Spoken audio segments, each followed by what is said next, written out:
We were driving around the same area where Kobus and Annalise worked for God so many years ago.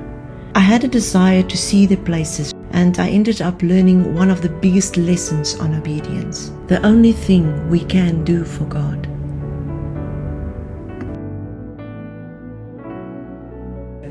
Okay, so I was 19 and we just got married and we had a big tent. And we came to Isorcha River, Oslo Beach. I had one pair of shoes. I used to walk up the bridge to get water from the garage there all alone. It was a different time. And there was this road up the hill where bulldozers was working. And I remember Kobus getting the bulldozers to clear up the land. It was just bushes. And we pitched the tent there. And when it's all been said and done, and there is just one thing that matters. Did I do my best to live for truth? Did I live my life for you? Everybody that got saved there, it was next to the river. We baptized them immediately. And all my treasures will mean nothing, and only what I've done for love's reward will stand the test of time. And Lord, your mercy is so great. But then there wasn't many people, and we're right in the middle of the Indian community. So it's all Hindus. Yeah, all Hindu at And the what time, we yeah. had is holiday makers. So we baptized them immediately. And when they come out of the water, we prayed for them immediately to get the Spirit, because we never knew if we're going to see them again. Yes, yes. So one day I walked up the hill here and I started inviting all the Indians and the Hindus to come to the services. And there was one man with a very sick child. I remember the child had some cancer and he got healed. And that night, one of the Indians that I invited, he just ran right through the chairs and said, I wanted Jesus. And it's like a door that opened. And now there's a whole community of Christians here. Absolutely. There was a guy that in the tent, he came from Hampton 20. He thought Kobus was Jesus. Now we were in a caravan, and every night, 12 o'clock, he would knock on our caravan. Mr. Jesus, Mr. Jesus, and he brought someone from the road camp, and he wanted Kobus to heal the guy. And we just gave up trying to explain to him that Kobus is not Jesus. But because Kobus prayed for them and they were healed, he thought Kobus was Jesus.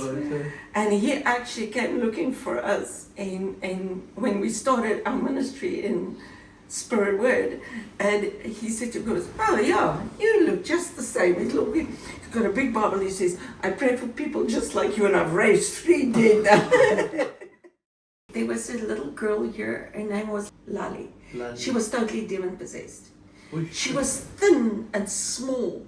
She would just disappear. She was demon possessed. And they brought her to us. She never had a Bible in her hand. She quoted the Bible faster than I could.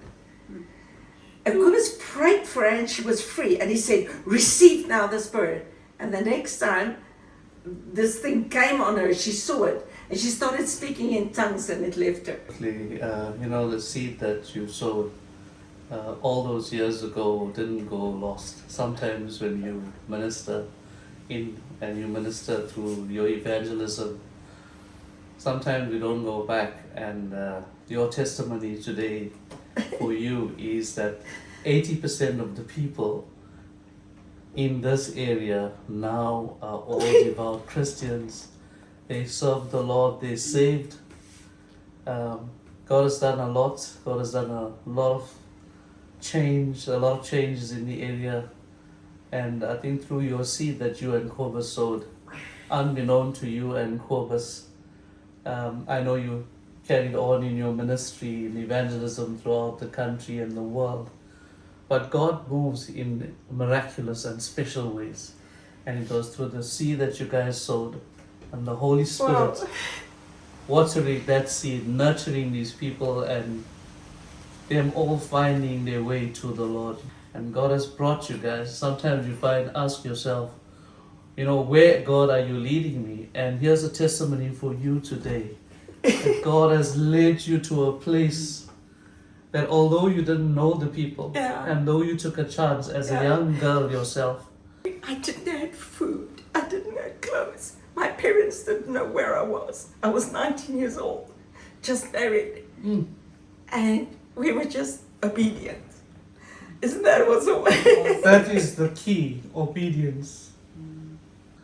But your open heart and your willingness to share the gospel is what you see today and hear the testimony of so many people in this area where you sowed your life, you together with Cobus, and God has actually brought everybody in the area. 85% of people on this hill, 85%. 85% of them are saved. And they were all Christian. Hindus. They were all Hindus. It is the Holy Spirit that you guys, it is the presence of God through you Oh my that God. actually came through, and it might not have been immediately, but in time, they all came.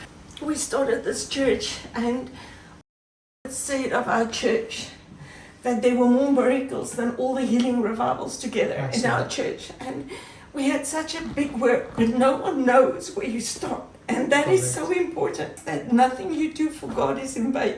Absolutely. I came to look for Roy and Doris, but they both gone and They all passed passed on. on, yes. I just took the chance, and this is just the biggest present anybody could ever give me. It is so awesome. I'm so grateful. They're both devout Christians, they both served. I know they even served even in our church. Oh my gosh. Both, even me working there as well as a young minister. Roy and Dolores both also served in our ministry. Oh my God. I remember Doris gave me a red sari. Okay. And every time we had a baptism, I had to put my red sari on. So I was an Indian for that one.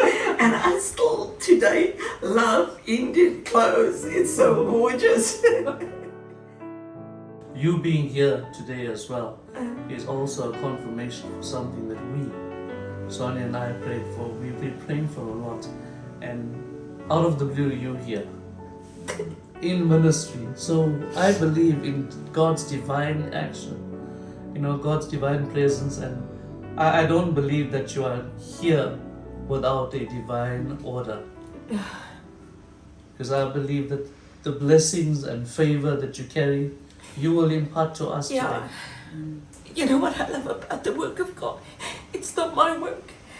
It's His work. We are His body. And when it's all been said and done,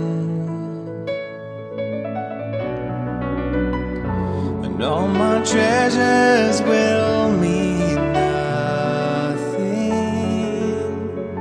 and only what I've done for love's reward will stand the test of time.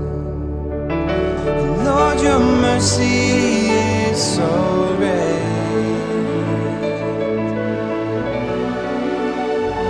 that you look beyond my weakness and find purest gold in my decay, turning sinners